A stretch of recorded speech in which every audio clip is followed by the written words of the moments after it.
What's up, people? Shit. What's up, people? I am back for another video. Today we are reviewing Smile 2, doing the second of the Smile movies, which I'll admit, I'll be honest, when I first heard they were doing this, I was kind of against it, because the first Smile was okay. I didn't love it. The concept was interesting, but I'm going to be honest, I was just like, it didn't need a sequel. I was like, okay, it's a nice little one-off little story about, like, this pretty much demon that takes you over and causes you to essentially kill yourself, and it carries on like a disease, essentially. And I like that idea. But I was like, it didn't need a sequel. But I'm not gonna lie, this one is arguably way better. I was talking with a friend about this. I really think that this is better than the first one. I was like thinking this should probably have been the first movie. That's how I'm like looking at it. Like, this maybe should have been the first movie. I think it hits it better. The main character, I'm sorry, Rose Cotter, I think is the main character of the last movie. She was just kind of blah. And until the concept really kicked in, that's when the movie got good. I felt like with this, you know the concept it carries. I will still say I'm not a fan of the whole Smile entity being an actual creature. I'm not a fan of that. I didn't like it in the first one. It looks better in this movie, but I'm still not necessarily a fan. I like it. I'd rather have been like a mental demon, or even make it look human, that just takes you over and it's like a disease and it causes you. I think that would have worked better.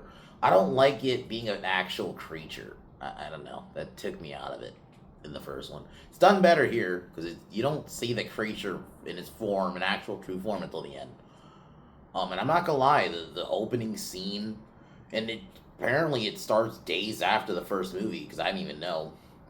If you remember Joel, the police officer from the first movie, he's cursed. He tries to pass the entity onto one of like the random thugs, and it's a wild opening, because it opens like you wouldn't think it would expect, and then it jumps into, this is when we meet Sky Riley, who I guess kind of like entrapped. She'd be the equivalent of, I guess, Taylor Swift now, right? She's this main singer, and she's struggling with substance abuse and all that. And she wants to get Vicodin, and her friend Lewis is killed. This is when the Smile entity takes over and kind of kicks in and kills his friend. And I'll admit, man, the gore, they don't hold back on this time around. And the effects definitely look better. And I'll admit, it's weird, because I hated the trailers. I'll be honest. Every trailer I saw, I'm like, this movie looks like... I even saw a reaction channel who reacted to the trailer, and it kind of said, like, this looks like a straight-to-DVD version of the first movie. And my God, no, it's not. It looks better. Maybe, I don't know who edited those trailers. They should get fired, because they made the movie look really bad. Because I'm going to be honest, in terms of... This one's far bigger scale. You can tell there's much more money into it. Like, when you actually watch the movie, there's clearly more money put into this one than the first one. Clearly. And it's like, I don't know, like, the way they edited the trailers, it looked like a straight-to-DVD movie, and it just looked bad. I'm like, oh, it's just the first movie, but just worse. But I'm like, no, this is better than the first movie. Sky, the actress who plays Sky, is really good. They really do a good job of showing her degradation. They kind of do it decent in the first one, but this one, they execute it better. I'm just going to say, I think the actress in this is much better. She just is. You care about her character, you feel bad for her, and granted, I kind of knew the ending. I had a feeling she was going to die in the end. They were kind of setting that up. And even in the I'm going to be real, even in the trailers, they kind of gave that away. But it's fine. I still think it's executed well. They don't hold back on the kills, man.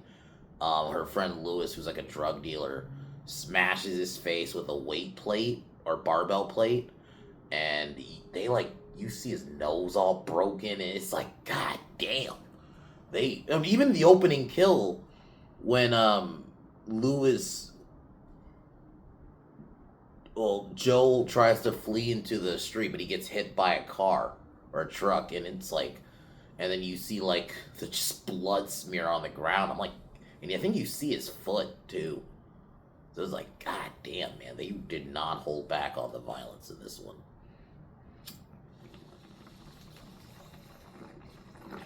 And she starts experiencing hallucinations, but I like that the movie kind of establishes she has a substance abuse problem. So it could be the drug she's on. So sometimes she doesn't know what she's seeing is real or anyway, they like I really do like that the movie explains that. And like I said, this is such a better this should have been the first movie. I'm just going to say it. The having watched this like thinking the more I think about it being, being a little bit removed, a couple hours removed from watching it, I really think this should have been the first movie.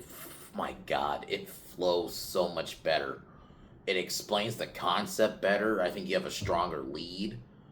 And I get the idea. You don't want to start off with like a singer, a pop star. It was just like a normal woman in like a regular working woman, right? I think it was like a nurse, or she worked at a like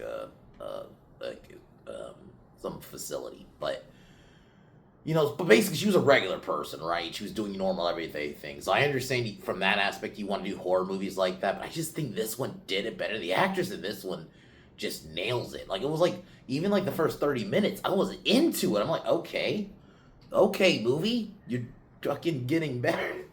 So, and she starts, and then there's a scene where like one of her like a crazed fan, is like because she's doing like a meet and greet. She's meeting meets a little girl, a couple people, and like a dude who gets overly like handsy and is like, I really love you, and is like going all crazy.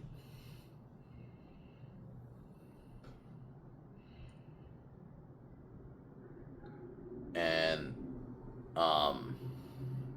she meets Morris, who basically I think he's pretty much kind of like, I guess you want to say somewhat like the Dr. Loomis. He's the guy who explains how the entity works, which I kind of like. It was kind of nice to have that character. You had the older black dude, but he doesn't necessarily know about it. He just experienced it. So to have a character actually like studies it. So apparently it kills its brother. So whenever it kills anyone, it passes on to anyone who witnesses the victim's death.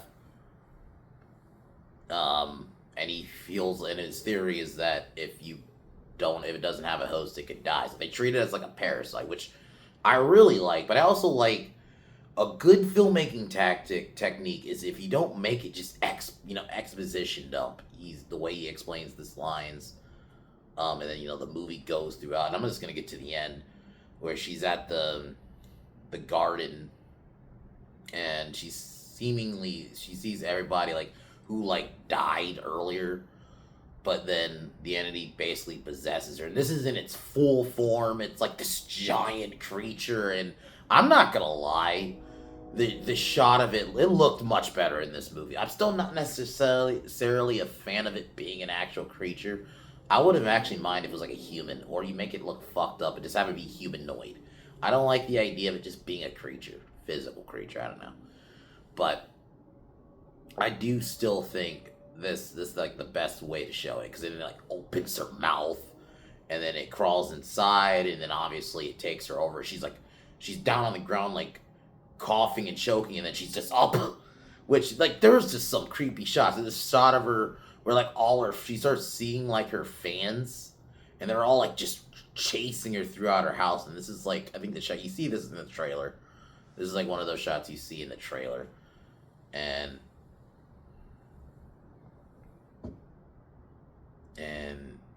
like yeah, when they're like all just trying to chase her. Yeah, this is a great scene. It's a great movie, man. I really definitely recommend it. If you're a horror fan, I almost say you. Actually, no, I don't think you could, because it does technically start right after the first one. Like, the cop from the first movie gets possessed. He gets possessed by the entity, so he feels like he needs to pass it on. And then it does, like the way it starts, it writes off the loose ends from the first movie, and then it starts fresh. So, but I definitely say you should watch the first movie. But in a way, this one does explain the entity enough in a good way that you could almost, like, if you accidentally watch this one first before you watch the first one for some reason, you're not. I don't feel like you'll get lost because they still explain how the entity works, and it's not necessarily the same characters, brand new characters. The only character that is carried over is the guy from the beginning, Joel, but he ends up getting killed in the beginning, and then it's brand new characters for the rest of it. So the only thing that's carried over is the creature. None of the actual characters carry over, but like I said, if you somehow watch this one first, somehow let's say you just accidentally put this one on, but you don't think about watching the first one, this one could you're not gonna get lost. So I would give this one a probably 8.5 out of 10. This is one of my favorite horror movies of the year. We're in December now. I think I can at least I might get my horror movie list of best horror movies of 2024 because I actually never mind. I'm fucking dumb. There is one horror movie left. Fucking Nosferatu. I was like gonna forget about it. I was like, cause like generally I feel like my list is set, but then I'm like, oh, we do got Nosferatu, so I gotta wait till I see that. Cause I have a feeling that probably will be my number one. Right now, I'll just spoil it. My number one is Terrifier 3. I think Late Night of the Devil is probably a better movie, and for a while that was my number one this year in terms of horror. But I'm sorry, I after seeing Terrifier 3 a few times now, I just have so much fun with it. It's the fact that it not just delivered; it was a fun theater experience. The fact that and the character work in it. I know it's kind of wild for me to actually compliment character work in a Terrifier film. I know it's a side point. I don't want to keep going too long about it, but this would be up there for sure. Smile 2 would definitely be up there in the best of the year because I'm going back to Terrifier really quick. Like, the stuff with Sienna and stuff like that. That's why I pushed it up. This would definitely be in the top 10 because this was really done. I think the way they took the concept and made it better and improved it like a good sequel should. This effectively does what a sequel should do. A good sequel does. It takes the concept and make it better, or in a way, sometimes even eclipse the first one because you can do more. On paper, in a way, sometimes sequel should be better than the first one because you could take the concept and do more with it. That's one of the reasons I know a lot of people love the first Terminator, but one of the reasons I do like 2 more than 1 is I think it did take the concept and did more with it. That's fundamentally a lot of the time the key for me for a sequel to be better than the original is if it does take the concept and do more with it, or if you have better performances and stuff. But yeah, I think this movie just does the first one, but just better. It takes the concept and it does it far better. Skye is such a good character. You feel bad for her when she dies in the end. They don't hold back on the kills, man. The barbell kill when she kills her friend by accident, like Gemma, which is kind of a sad death.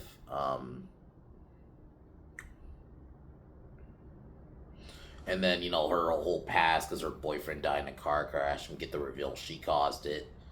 And then, the entity's fucking with her mentally. But obviously, probably the craziest death in the whole movie, though, is probably when her dealer Lewis the entity kills him by having him bash his face in with the barbell. That was fucking wild. I'm not gonna lie, or even the opening. It's tied between that death and the opening one because the opening death, Joel's death, was pretty wild too. So, but overall, I'd give this movie an 8.5 out of 10. Definitely one of the best horror movies of the year. Horror these last couple years have been really nailing it. I would say since I don't know, maybe 2021 or 2022. 2022, I would say. The last 2 years, there have been some really good horror. X, Thanksgiving last year, fucking The Boogeyman, just some good little one-off little horror movies. The First Omen this year, Late Night of the Devil, Maxine, Pearl, a couple years ago back in 2022. There's been some really... The first Terrifier, even Terrifier 2, a lot of just really good horror the last couple years now. And then even to this year. So I gotta give it. Smile 2 continues that trend. So it's a good time to be a horror fan. It just sucks a lot of the big IPs just in terms of horror and kind of shit. Obviously Halloween And then the ones, then you got like Friday the 13th and then Nightmare on Elm Street that are on just on limbo right now. So, but in a good, maybe in a way that is a good thing right now that they're in limbo because I want to. The more time passes by, the David Gordon Green trilogy was just all around bad, not just ends. I like 2018. I think like now having been removed from even my rewrites of them, I'm like, man, they could have done so much more with those first two to make, and then they really fucked up on the ending. So, so just a lot of Scream fucking 5 was garbage. It's first Omen was good, but like there's just in a Terrifier, but that's like a new IP. But in terms of like the legacy ones, they're just not doing it right now. So, but definitely this is a good one. So tomorrow I will be roasting. Um, I'll be roasting Ridley Scott because I think he deserves it. Because especially his timing is even perfect because now he's confirmed. I guess he's gonna be doing a Gladiator 3. I just need to go in on him. Like how much the dude's just lost it as a director. He's made some like obviously look the movies that made me Alien, Gladiator, just those two alone. Mainly Alien, but Gladiator. Even fucking Blade Runner. Granted, I more appreciated Blade Runner a little bit later in life. I liked it as a kid, but I more appreciated it a little later in life. But how far he has just fallen. Because he's up his own ass. So he just needs to, I think I just need to talk about like how much it's this midlife crisis that he's in is just not good. Because what he's done with Alien, what he's done with fucking now doing with Gladiator, it's just destroying his own legacy.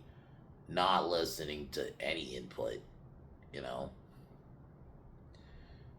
The shit he did with Napoleon, even though I didn't see the movie, like attacking the historical people, because and granted, I to an extent understand what he was trying to say, but he was being a fucking asshole about it, and just yeah, it's just the dude's just lost it, man. He has no. Like I said it. I said in my Gladiator, fucking video, Gladiator 2 video, he needs to just retire. But he won't. I think he's even said he's refusing. He's refused to retire. Fucking, anyway, I'll talk about that later. But anyways, let's get into something good. Talk about Smile 2.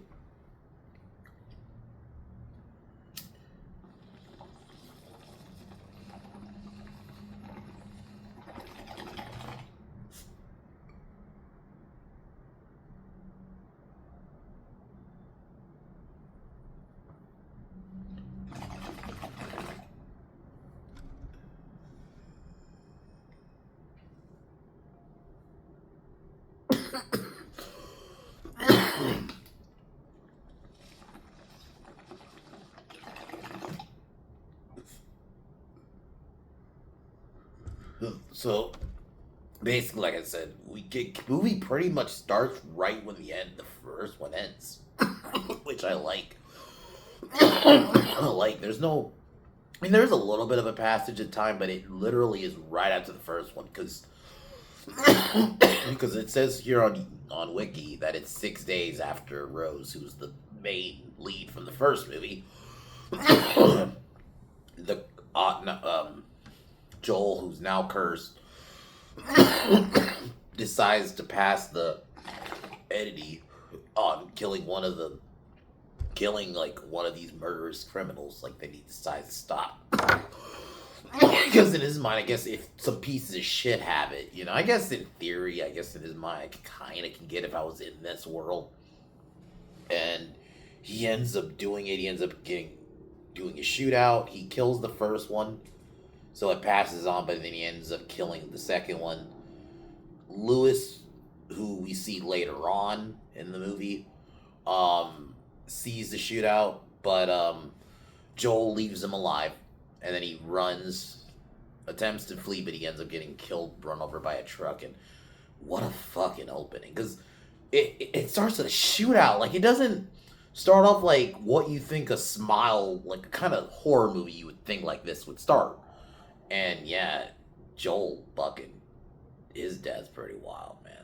Like, that's some like This movie definitely, in a way, I guess it's kind of Final Destination-y a little bit, but in the sense of like the way the people die, it's very they do it to themselves or freak accident. But yeah, Joel dies.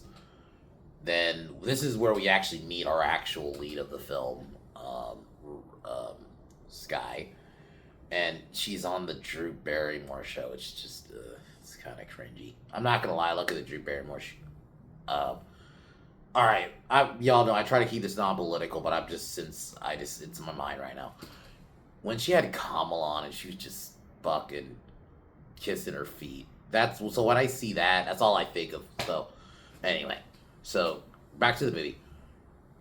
She's doing her comeback tour because she's struggling. Because I'll just spoil it. She's the one who caused her boyfriend, her boyfriend, to die.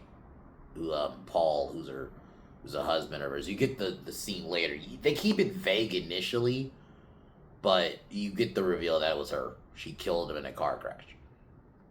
So she has supervision from her assistant Joshua and her mother Elizabeth. They're okay characters. They're just kind of there, you know. They're just there to check on her.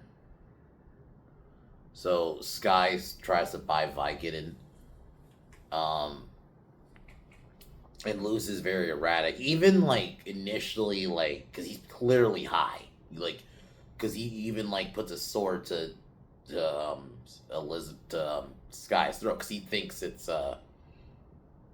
um uh he thinks probably it's like he probably doesn't know he's high as fuck, so he doesn't know who the person is, and then obviously it sets in it's her, and he gets her the Vicodin, and then he collapses. He's freaking out, and then he collapses, and the slow. I love the way when the build up into obviously they before they wake up and just have the creepy smile, and I think too. I'll say this. One of the other problems I have with the first one, some of the smiles, I think maybe he got better actors to do the smiling this time around. It didn't feel as memeable. It was actually kind of creepy. Because there were moments in the first movie, it was creepy, but then there were moments, I need to rewatch it again, but I was even thinking this when I was kind of watching it at the time, that there were some that hit, but then there were some I'm like, okay, you're trying too hard, and it's like memeable. It's funny, because even the cover for the movie of the first poster, I even think the lady for that didn't really work. She feels like it's not as scary. Like the smiling in this is far creepier. I was like, okay, this is actually creepy. And I'm like, okay, this is why the concept actually can work. I think maybe they got better actors. I don't know. Maybe it was better directed. It could be both even. And so Sky, oh, sorry, jumping ahead. Lewis dies. He smiles creepily and he grabs a barbell plate and smashes his face in. It's pretty fucking brutal. Like, they do not hold back on the violence in this. Like, definitely they up the violence a little bit compared to the first one because like good sequels do, they up the body count a little bit. And then Sky runs off because she doesn't want to be found in a room full of drugs. This is where she starts seeing hallucinations. And this is where there's the scene where this guy is like coming on too strong on her. It's like, oh, talking about how much he's in love with her, and it freaks her out. And obviously, the movie really, like I mentioned earlier, does a good job of really making you know that, okay, this girl's on drugs. So it really justifies, okay, the shit she could just be seeing is hallucinations. I really like that element because it really emphasizes the point. Is what she's seeing real or not? Because granted, don't get me wrong, I don't mind like the times where they know it's real and it works, but I do like that aspect of is it real or not? Like the movie even like kind of has you question what's real, when you're almost in her head. And I just think the actress just put on a pretty good performance. That in terms of female performance, especially in horror, she's probably my second favorite after Lauren Lavera in Terrifier. Let me find this girl's name. Naomi Scott. Okay, I think I recognize her now. Just didn't recognize her name. But yeah, she's pretty good in this. Naomi Scott in this film really nails it, especially the scene where the way she has to flip, especially once she gets possessed by the entity. In the end, they really nail it, and she nails like the substance abuse stuff. She's a flawed character. You know, you want her to live though. It's not, and like I said, nothing wrong with the actress from the first one, and like the scenes where they do have her break down in the first one are done well. I just think I'm gonna say it. Naomi Scott just does it better in this one.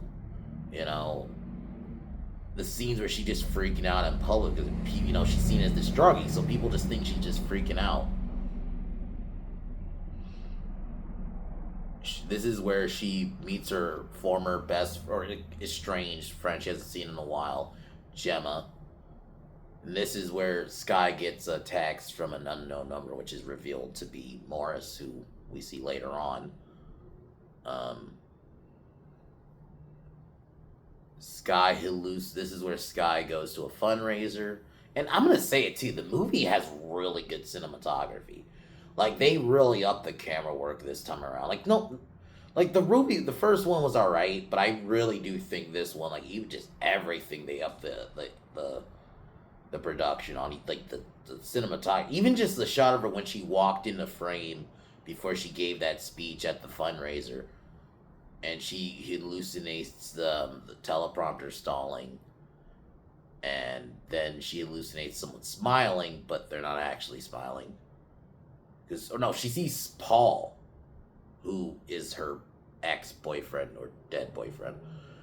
And she freaks out and she falls over an elderly guest. This is where we meet Morris, and he goes into his theory and I think initially she's a little skeptical, but after a while I do like that they don't have her just immediately just be like, I don't believe you, and freak out. Like I think at some point you're seeing shit, and I think that's a trope in horror. I understand that's been a thing but maybe a video one day I'll go into a couple of the horror tropes that need to die. Maybe that'll be a video at some point. And I guess I'll spoil one. Not necessarily die, but they need to not to use less, is the not believe trope. Like, I can understand with something like this she doesn't believe, but after a while, if she's hallucinating her dead boyfriend, it's just really happening. At some point, I think she starts believing it, and I think the way Morris explains it, it's not like he's like, oh, this is a crazy thing, and he's going crazy, and it's like, okay, like it's out there. Like how in some movies when people like try to tell you like there's a paranormal thing out there and they're going crazy about. No, he goes into it and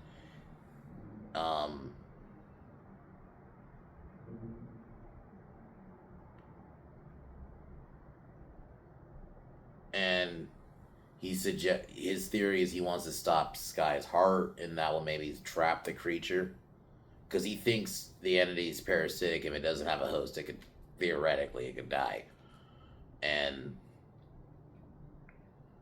she has a mental breakdown at her apartment because she gets recognized by one of the bar goers. This is where she gets cornered by the entity, which I think it takes form of one of her backup dancers, and yeah, that scene is creepy. Like the tension in this movie is done very well. It's like she's alone in her room and this creature's with her, and this is where we get the flashback about her boyfriend's death, and that it was Skye because she was in one of her. They were having an argument, and she was and she froze. She was drugged. She was under the influence of drugs, causes a car crash. And this is where Skye wakes up and she's arguing with her mom.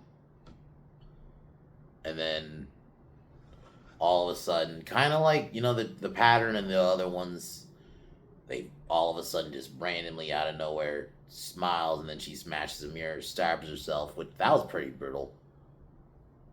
And then we get this part is where I love the reveal that no, it was actually her who did it.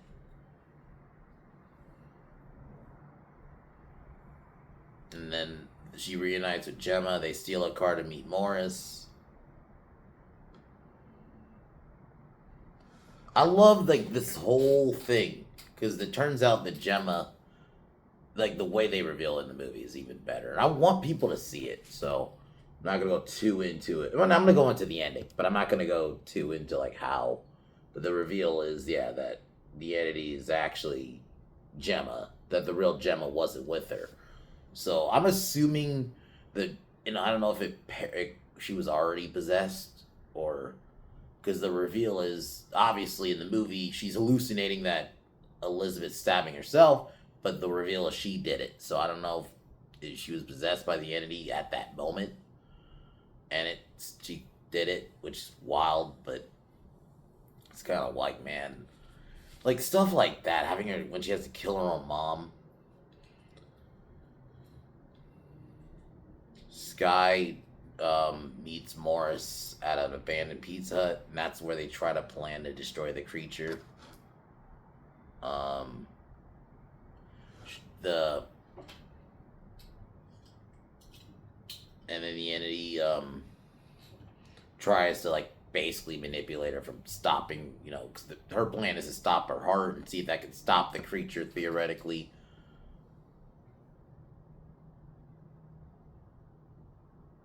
And then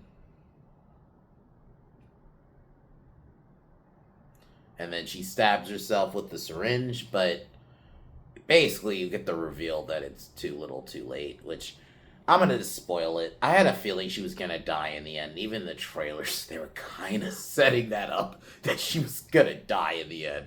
It was still well done, but it was not gonna say telegraphed, but it was kind of, I'll say it was kind of telegraphed. Like, it kind of was, like, even in the trailers, like, you watch more and more, I'm like, she's probably gonna die in the end. It's gonna possess her in the end in front of everybody. The only question, now that everybody's seen it, do all the people at the concert die now? Which I'm wondering, is that because I'm gonna say it, they kind of do leave it open for a third one. They do. They kind of do. You theoretically could do a third one now, which I wouldn't hate. I would have been against if this movie was really bad. I would have been against it. But I'm having seen this one. If they put the same people on it, fuck it. I don't mind it. It's trilogy though. I don't think you need to go past 3, especially when it comes to entities like this kind of creatures. I think it'd be weird if you go past 3. I don't. It's not like a Michael Myers or a character like that. It's an entity. It's a creature. But she wakes up. She's at the actual concert. She sees her mom and Joshua and Darius watching him from the audience.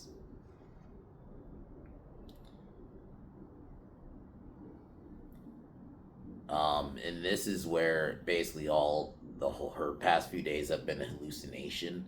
And I really love the way they do these reveals because it does feel real. Like, it feels like everything that's happened. Oh no, everything's been a hallucination. This is actually happening right now. And this is where we get its true form, which looks pretty creepy. I'm not gonna lie. It looks pretty fucked. And I might make that the thumbnail for the video, probably. It's been over a month now, so. And she screams, falls into a trance, kind of like the other victims, crawls inside and, rips open her mouth, and her mouth's like just like the way it's like just ripped open, like wide open, and it's like, god damn, man, the imagery is pretty fucked in this. And then crawls inside, and then she collapses. Now, stands up, and she stabs herself in the eye with the microphone in front of the audience. And now I'm assuming the entity is passed on to all of them, which would be kind of wild. I wonder. And then people on the TV too. Oh, I'm not gonna lie, the third one could be wild. I was telling a friend this. If they go this direction of it's worldwide now everybody's fucking seen it, because I'm assuming the amount of people this concert would be played on TVs, people on their phones would be watching the concert. You could really do some wild shit with the third one and make it like this really global thing. Not global, but at least countrywide even. How fucking shit like this would spread, man, you could do some crazy shit with a third movie. I'm not gonna lie, I'm kind of looking forward to it. After this one, and I thought Naomi Scott did a really good job throughout her performance, man. She really nails it. You feel bad for her character. Granted, like I said, I kind of knew she was going to die in the end, but you still do feel bad for her, even though it's still executed well, even though you kind of know it's going to happen. There's nothing wrong with sometimes knowing it's going to happen, but it can still be executed well. That's how I look at things. There's nothing, I don't inherently always look at it as a negative. There are times it can be a negative. Like for example, Equalizer 2. It was like so telegraphed that Pedro Pascal was the villain. Same with like Kevin Bacon and Beverly Hills Cop 2, like 4, sorry, Beverly Hills Cop 4, the most recent one. You knew it was gonna be the bad guy. It was so telegraphed. That kind of telegraphed, like, okay, that's bad. I don't think it's necessarily telegraphed here, because in the sense of I kind of saw it in the trailers. Like, the trailers kind of even set it up, alluded to, like, in a way. She's probably gonna die in the end. So, but yeah, overall, such a good fucking movie, man. And what this sets up for a crazy third movie, I'm not gonna lie. I hope they nail it. I hope they don't fuck it up, because sometimes when you get to 3, things can get bad. But there are good horror movies that are a third, so it's not inherently Terrifier 3 that just came out. Fucking A. Fucking is a good example right there. I mean, I don't know, it's gonna be a hot take. I like Scream 3, so Nightmare on Elm Street 3. So there's good ones out there. So, but anyway, I really like this movie.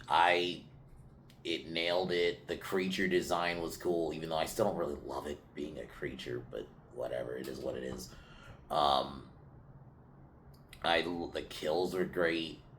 Good story. I love the twist, the constant, because there's some movies that if they do too many twists, it just gets annoying. But no, I think this movie does have a couple of twists, but it's done in a way where you're still into it when you get to those twists. You're like, oh wow, it got you.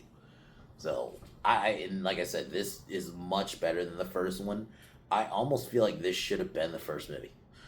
It plays off so much better. I like the character of Morris. Granted, I do think he just kind of, I'm trying to remember if he dies or not. I feel like he just disappears. Oh yeah, he just disappears. Because I don't think he comes back in the end, so that's like if I guess if I have a kind of criticism, it'd be that. He just kind of disappears, but because I'm like trying to remember, did he die or something? Because it's not even saying here, so. But anyway. Oh, god damn it.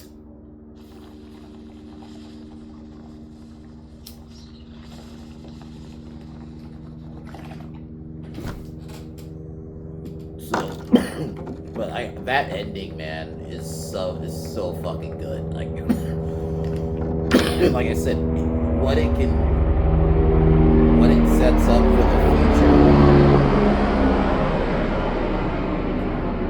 Like, what it sets up potentially for the future could be really, really good. That third movie could be fucking crazy, man. Because now that the amount of people that have seen, because you know how many people would be watching this concert on their phones, sometimes even on. God damn it! This fucking helicopter. I'm gonna have to wrap it, guys, here, really quick, because I don't want you guys to be just hearing this loud ass helicopter. Okay, never mind. Because I thought it was gonna be circling. But yeah, like, what this sets up, this could be a wild third fucking film. Like, the amount of people, because like, if you think about it, the amount of people who have seen this now on their computers and on their TV screens, this could really be a big worldwide thing, and I'm wondering how they handle that. So, definitely interested in that. I personally say go see this if you're a horror fan. The first one's solid, but like I said, in a way, this one you probably should just watch first before you watch the first one, to be honest. I almost feel like you could kind of skip the first one. it picks up right off where the first one ends, and it's not necessarily the same characters, and I think it explains the concept far better, and you have a stronger performance. So, and the ending's better. So, anyways, guys, I'm gonna get ready to wrap it here. Subscribe to Pin Down Podcast. We'll eventually be back to doing content soon. One of our co-hosts just got the flu recently, so we should be back. I'm hoping like sometime this week we should be back, but we'll keep you updated. But just subscribe to Pin Down Podcast anyway. Tomorrow I will be reviewing, or not reviewing. I'll be roasting Ridley Scott. That's gonna be fun. It's just sad how far he's fallen, man. The fact that like he's just destroyed now 2 of his own IPs, and an Alien he's just bastardized. I'm like I said, I like Prometheus as a sci-fi film. It is not a good Alien movie. The more I think about it, and you tie it with an Alien, it's not good. Sorry, it just isn't. You think about it like that. I like it as a science fiction story, but then he really even fucks that story. Because I'll say it, I like fucking Naomi Rapace's character. Her name will come to me, but I really like her character in Prometheus, and then they just kill her off screen. That really has always bothered me. And then not just that in Prometheus, in Covenant, the shit they do with David, which is just fucking weird. The flute scene, the xenomorph that was kind of cool, but the lead was weak.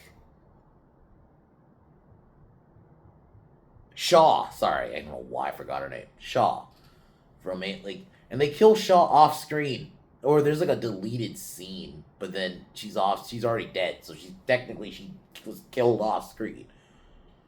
It's just whack, and the whole black goo shit is stupid. And then the fact that Ridley Scott doesn't even really like the whole Alien Queen thing, which is dumb. I'm sorry. Some of what James Cameron added is good. I might discuss this in the video tomorrow. I get the idea that some people don't like the Queen because I feel like it just boils down the xenomorphs to just bugs, but I'm sorry. I don't hate the idea of them being bugs. I would say they're better than bugs. I feel like you're oversimplifying it. And really, Scott, not just with Alien, just the shit we've done with Alien, but like Gladiator 3. Why are you doing a third Gladiator? There shouldn't even be a second one. Now we're doing a trilogy. That's a forced trilogy. You know what this reminds me of? This is like Taken 2 and Taken 3. A forced trilogy that shouldn't even be a trilogy. Should only be one movie. Oh, man, anyway. Ridley Scott, man. You've lost it. So I'm going to go into it. I'm going to go into that tomorrow.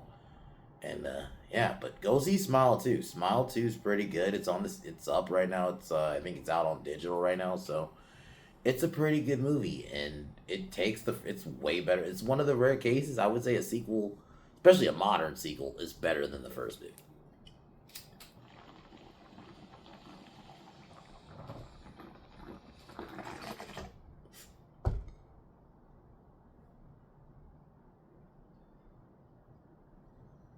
But anyways, guys, I'll talk to y'all later.